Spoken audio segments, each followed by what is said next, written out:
말씀드린 앞선 여러 가지 기능들을 다 포기하고 간 거예요. 왜? 집은 같다라고 생각을 했거든요. 근데 같지가 않았던 것들이죠. 그것까지 젊으니까 감내할 수 있어요. 왕복 4시간의 출퇴근 시간 감내가 가능해요. 문제는 뭐냐면 그들이 집을 샀다고 생각한 그 아파트가 집을 산 게 아니라 은행에 더 큰 월세를 내는 월세 아파트를 샀다는 사실을 알게 됐을 때 지금 아주 혼란에 빠져 있다는 거죠. 어떤 특정한 지역에 아파트를 사게 되면 이게 예를 들어 4억짜리라고 보게 되면 내가 2억이라는 비용을 내게 됩니다. 그 다음에 은행에서 대출 2억을 받게 돼요. 그럼 2억에 대해서 월 이자를 지불합니다. 근데 올 2월 1일부터는 원금과 이자 동시 상환해야 돼요. 지방도 다 확대됐어요. 그러니까 약 한 달에 200만 원의 비용을 지출해 버리는 거예요.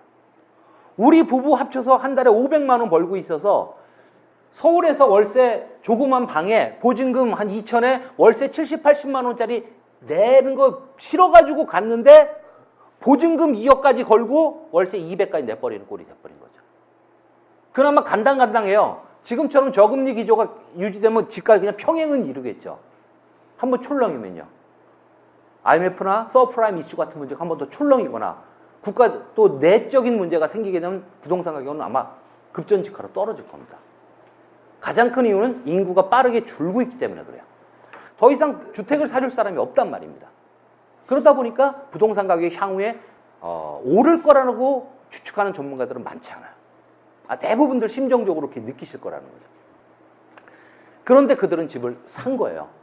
전세 소름에서 벗어나기 위해서. 여기서 첫 번째 질문입니다.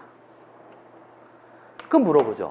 그러면 과연 매매가 대비 전세가가 몇 프로면은 미친 전세가가 아니라 정상적인 전세가라고 생각하십니까? 집값 대비 전세가는 몇 프로면 안정적이라고 보세요?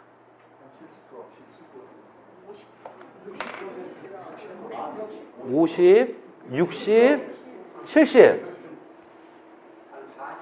40, 70 최고가입니까?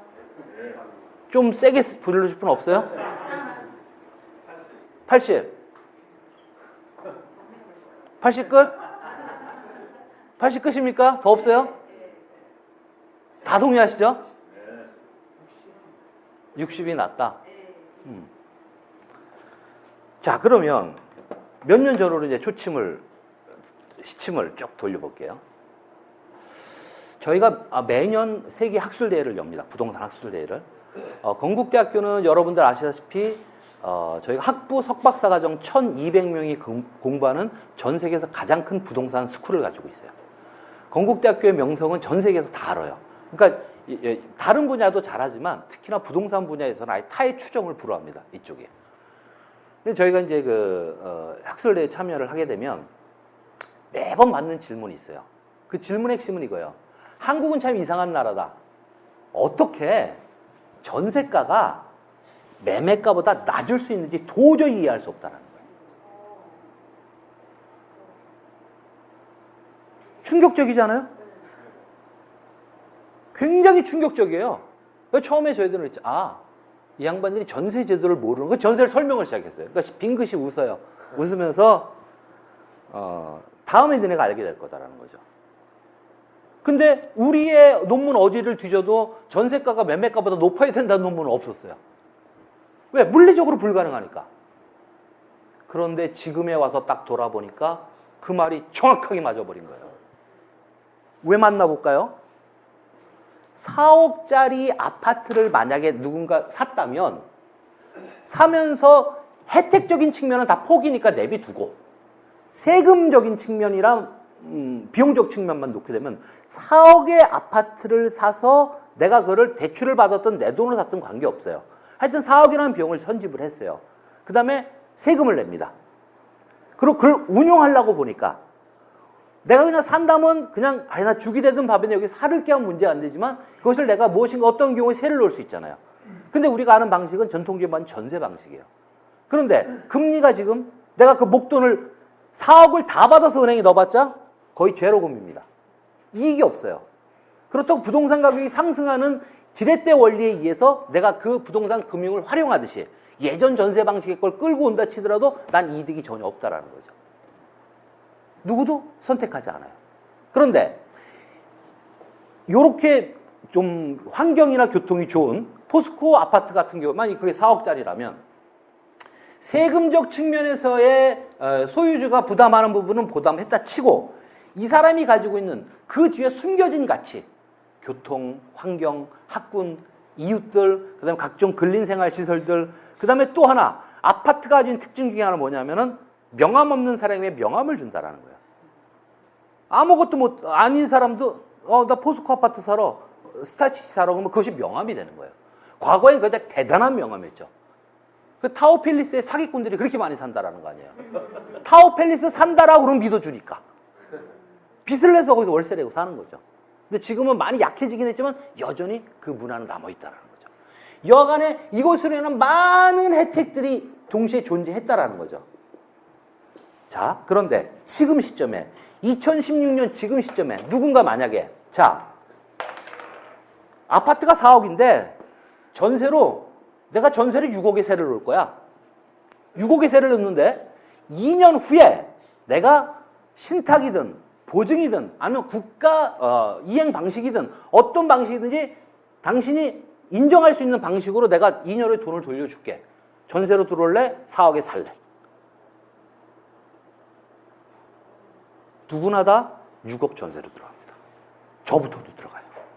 왜? 앞으로 부동산이 안개 속에 오를지도 오를지는 신만이 아니니까 몰라요. 그러나 여하간에 지금껏 경험을 우리가 놓고 봤을 때는 부동산에 급등할 일은 별로 없을 것 같아. 떨어지면 떨어졌지. 그렇다면 내가 그 위험을 안고 갈 이유가 하나 없다라는 거죠.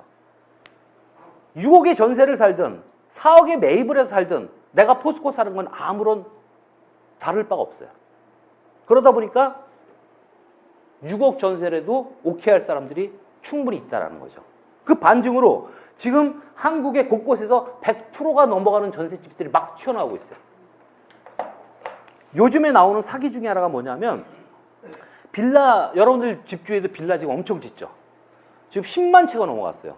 이게 지금 거의 재앙 수준입니다, 이거. 앞으로 굉장히 심각할 거예요. 거의 난개발이거든요. 근데 그 빌라들을 줘서 예를 들면 2억 5천에 옆에서 매매가가 형성이 돼서 2억 5천에 팔면 되는데 사지는 않고 전세 들어올 사람들만 많단 말이에요. 그러니까 2억 6천에 전세를 놔버리는 거예요.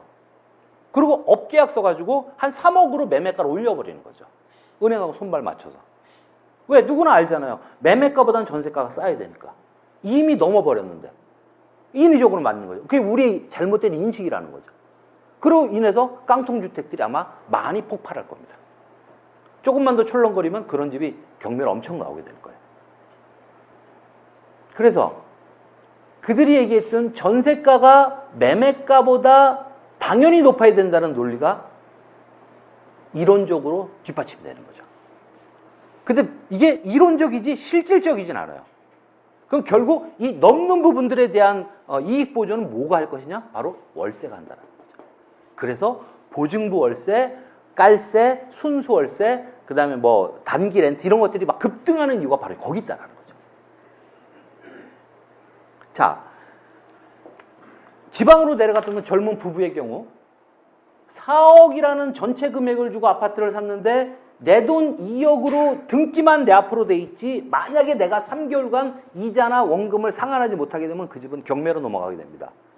저 2억의 개념은 내 돈이 아니라 보증금과 전혀 다르지 않다라는 거예요. 더군다나 한 달에 나는 200만 원씩 따박따박 내야 돼요. 건물주만 바뀐 거예요. 집주인에서 은행으로. 이 사실들을 지금 깨닫고 지금 좌불안석이에요.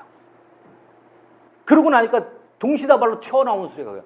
아이고 그냥 월세 살걸. 원세 살았으면은 보증금 2, 3천만 원에 월세 7, 80만 원만 내면 7, 80만 원 원룸 같으면 뭐 좋은 지역은 아니지만 웬만한 지역 괜찮습니다. 부부 사는 데는 아무 문제가 없어요. 작은 투룸도 괜찮을 거예요. 그렇게 비용을 얼마 낼 수 있었을 텐데. 라는 것이 그 접경에 있는 세대들이 지금 깨닫고 있는 거예요. 그러니까 그 밑에 세대들, 젊은 세대들 같은 경우는 지금 완전히 확고해졌어요. 월세 내지 뭐 이거예요.